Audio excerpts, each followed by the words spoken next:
The letter to the Hebrews was written by, I believe, the Apostle Paul. The book of Hebrews reveals the superiority of the new covenant, which is grace, over the old covenant, the law. The word that is used to bring the point home is better, which occurs 13 times throughout this letter. The epistle to the Hebrews presents that which is better. The letter to the Hebrews tells us that the law was good for its present time, but grace under Christ is far better. It is better because Jesus was the final sacrifice.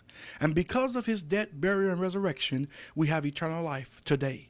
Not only do we have eternal life, but we have an eternal house awaiting us in eternity to come. When he shall appear, we shall all be changed in a moment, in a twinkle of an eye, and we shall behold him as he is. We shall be just like him, and so shall we be with him forever and ever. The letter to the Hebrews is an epistle that challenges us. The phrase "let us" occurs 13 times, and the word "let" occurs 5 times. It presents the example, Jesus Christ, which is the better way. Hebrews 3:1 reads, "Wherefore, holy brethren, partakers of the heavenly calling, consider the apostle and high priest of our profession, Christ Jesus." Hebrews 12:3 reads, "For consider him that endured such contradiction of sinners against himself, lest ye be wearied and faint in your minds." Listen, we have been challenged to consider Jesus Christ, who is the way, the truth, and the life. And we shall do just that as we study this awesome letter together. All right, I trust that you're there at the book of Hebrews, chapter 1, and we're going to read verses 1 through 4. And it reads, "God, who at sundry times and in divers manners spake in time past unto the fathers by the prophets, hath in these last days spoken unto us by his Son, whom he had appointed heir of all things, by whom also he made the worlds, who being the brightness of his glory and the express image of his person, and upholding all things by the word of his power, when he had by himself purged our sins, sat down on the right hand of the majesty on high, being made so much better than the angels, as he had by inheritance obtained a more excellent name than they." Now, the same God who spoke unto the fathers by the prophets under the old covenant has in these last days spoken to us by his Son, Jesus Christ, whom he had appointed heir of all things. He have appointed him as heir of all things. Jesus Christ is introduced here by God the Father. Number 1, he says, by whom also he made the world. John's Gospel, chapter 1, verses 1 and 2 supports this. It reads, "In the beginning was the Word, and the Word was with God, and the Word was God. The same was in the beginning with God. All things were made by him, and without him was not anything made that was made." Number 2, Jesus is the brightness of his glory. Number 3, Jesus is the express image of his person. Now, express image is the Greek word CHARAKTER. We get our English word character from this. Jesus is the exact copy of God the Father because he is God. Number 4, Jesus upholds all things by the word of his power. He not only created all things by his word, but he holds everything together. Number 5, Jesus alone purged our sins. He left glory and came all the way to earth, bypassing the angels to see about little old us. He wrapped himself in flesh and went through for us. He took all of the sins of the world and placed them on his shoulders. He nailed our sins to the tree and said, "It is finished." He is the way, the truth, and the life. And everyone who comes to him receives full redemption and complete forgiveness of sins. Number 6, Jesus sat down on the right hand of the majesty on high. Sat down does not indicate Jesus is resting because he is tired or that he is doing nothing. It means that when he finished our redemption, he sat down because it was complete. The same message is relayed in creation. God rested on the seventh day. Was God tired? Absolutely not. He rested because it was complete. There was nothing more he needed to do.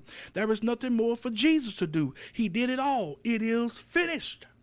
Number 7, Jesus is superior to the angels. Number 8, he has by inheritance obtained a more excellent name than any of the angels. All right, let's look at verses 5 through 7. For unto which of the angels said he at any time, Thou art my son, this day have I begotten thee, and again I will be to him a father, and he shall be to me a son.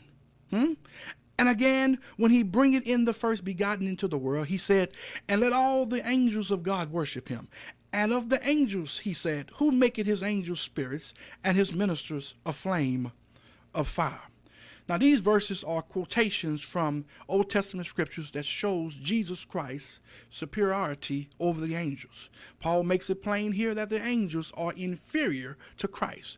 They are his angels. They are his ministers and worshipers. They worship him. All right, look at verses 8 and 9. But unto the Son he said, Thy throne, O God, is forever and ever. A scepter of righteousness is the scepter of thy kingdom. Thou hast loved righteousness and hated iniquity. Therefore God, even thy God, had anointed thee with the oil of gladness above thy fellows.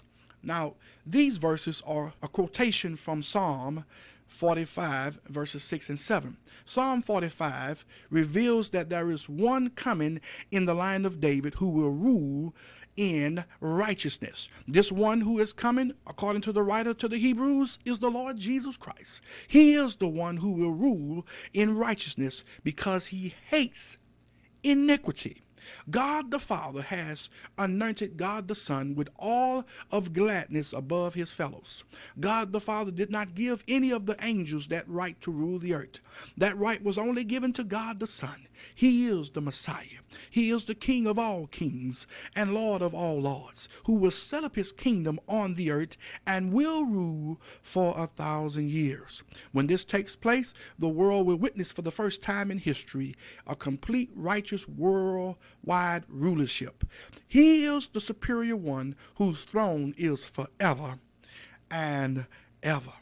All right, let's look at verses 10 through 12. And thou, Lord, in the beginning hast laid the foundation of the earth, and the heavens are the works of thine hands. They shall perish, but thou remainest. Glory.